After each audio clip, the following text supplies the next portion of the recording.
अगर आप H1B visa पर हैं और अमेरिका में घर खरीदने की सोच रहे हैं तो ज़रा रुक जाइए। क्यों?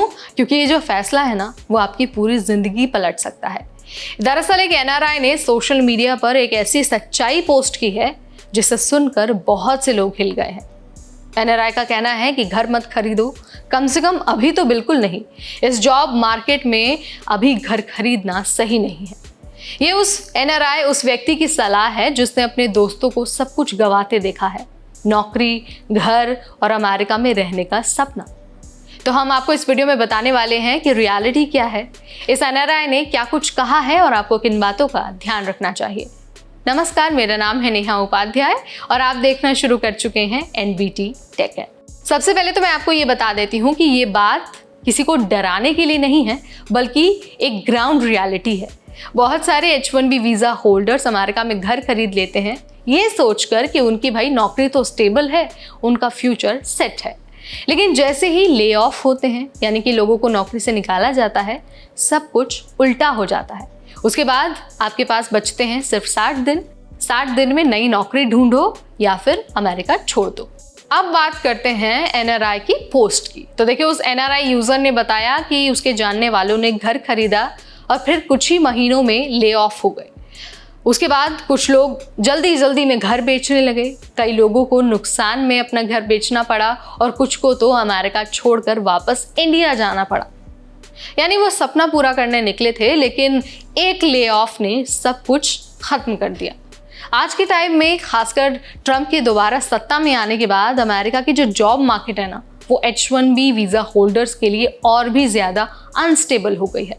रिक्रूटर्स रिस्पॉन्स नहीं दे रहे हैं, हायरिंग हर जगह फ्रीज हो चुकी है, ले ऑफ फिर से बढ़ रहे हैं। यानी कि ये पहले वाला अमेरिकन ड्रीम नहीं है, अब ये अनसर्टेन रियलिटी बन चुकी है। कोई ये नहीं कह रहा कि घर खरीदना गलत है, लेकिन H1B वीज़ा पर जब आपकी नौकरी से वीज़ा आपका जुड़ा हुआ है, तब लाइफस्टाइल कमिटमेंट लेना थोड़ा रिस्की है।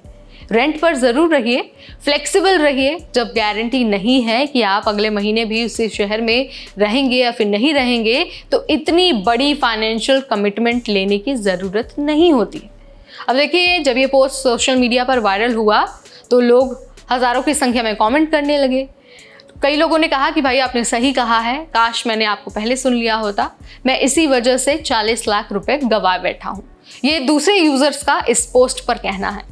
इसके अलावा कम्युनिटी में अब एक रियलाइजेशन आ रही है कि न सिर्फ नौकरी मिलना काफ़ी है, बल्कि नौकरी का स्टेबल होना उससे भी ज़रूरी है। तो अगर आप H1B वीज़ा पर हैं, अमेरिका में काम करते हैं, तो इमरजेंसी फंड ज़रूर रखिए। कम से कम 6 महीने का फंड तो आपके पास होना ही चाहिए। इसके अलावा घर लेने से पहले आप खुद से पूछें कि क्या अगले 2 साल इसी कंपनी में और इसी लोकेशन पर आप रहने वाले हैं। देखिए, कोई भी खरीदारी ना आपको इमोशनल होकर नहीं, बल्कि लॉजिकल तरीके से लेना है। क्यों? क्योंकि अगर कल कुछ गलत होता है तो ना तो आपकी कंपनी आपका साथ देने वाली है और ना ही US इमिग्रेशन सिस्टम। तो देखिए, घर खरीदना सपना हो सकता है, लेकिन H1B पर वो सपना कभी कभी भारी भी पड़ जाता है। तो अगर आप सच में अमेरिका में लंबे समय तक रहना चाहते हैं, तो पहले वीज़ा, नौकरी और स्टेबिलिटी को पक्का कीजिए। सपनों को जीना अच्छी बात है, लेकिन सोच समझकर उस सपने के साथ आगे बढ़ना चाहिए। अदरवाइज अक्सर आपका सपना नाइटमेयर बन जाता है। तो यहाँ पर मैंने आपको बता दिया है कि कैसे H1B वीज़ा होल्डर्स को सबसे पहले अपनी जॉब को सुनिश्चित करना चाहिए, जॉब को स्टेबल बनाना चाहिए, उसके बाद ही घर खरीदने जैसा बड़ा रिस्क लेना चाहिए।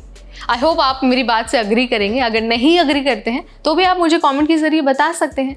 इस वीडियो में फिलहाल इतना ही। तब तक मुझे यानी अपनी होस्ट नेहा को दीजिए इजाज़त। कीप वॉचिंग NBT टेक इन।